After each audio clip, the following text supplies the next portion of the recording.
तो दोस्तों, कहानी की शुरुआत में हम देखते हैं कि एक प्रेग्नेंट औरत एक ऐसे हरामी बच्चे को जन्म देती है जो जैसे ही उम्र के साथ बड़ा होता रहता है, इसके अंदर वैसे ही काम वासने वाली अजीब तरह की बीमारियां उत्पन्न होती रहती हैं। और जब ये पूरा बड़ा हो जाता है, मतलब 18 साल से ऊपर का हो जाता है, तो इसके अंदर एक ऐसी काम वासना वाली अजीब तरह की बीमारी उत्पन्न हो जाती है जिसका डॉक्टर के पास भी कोई इलाज नहीं होता। दरअसल होता यह है कि रात के जैसे ही 12 बजते हैं तो इस लोंडे का पप्पू ऑटोमेटिक ही खड़ा हो जाता है।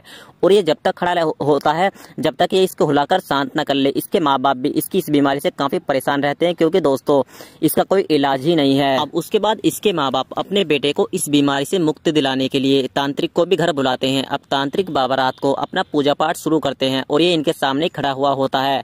अब दोस्तों, जैसे रात को फिर से 12 बजते हैं तो इसका फिर से पप्पू खड़ा हो जाता है और तांत्रिक की विद्या भी फेल हो जाती है। और जैसे ये तांत्रिक बाबा इसके पप्पू को खड़ा हुआ देखता है तो ये भी घबरा जाता है और यहाँ से दुम दबा के भाग लेता है। और उसके बाद ये लौंडा अपने पप्पू को शांत करने के लिए फिर से एक खोपचे में आ जाता है और हिलाना शुरू कर देता है। तो यहाँ पर एक खूबसूरत और होठ सी लड़की इस लौंडे को ये काम करता हुआ देख लेती है और इसको राजा कह के बुलाती है।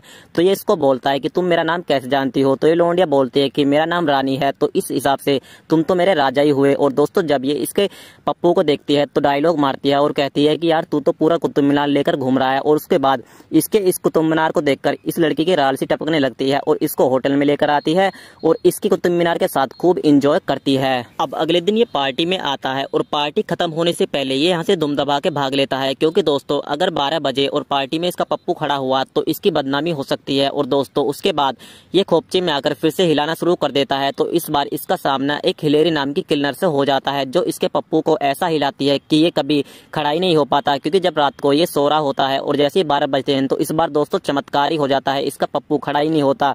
इस चीज को देखकर ये काफी खुश होता है और इसके माँ बाप भी काफी खुश होते हैं। फिर इसके माँ बाप इसकी शादी करने का डिसीजन ले लेते हैं और कहानी का एपिसोड 1 यहीं पर समाप्त हो जाता है।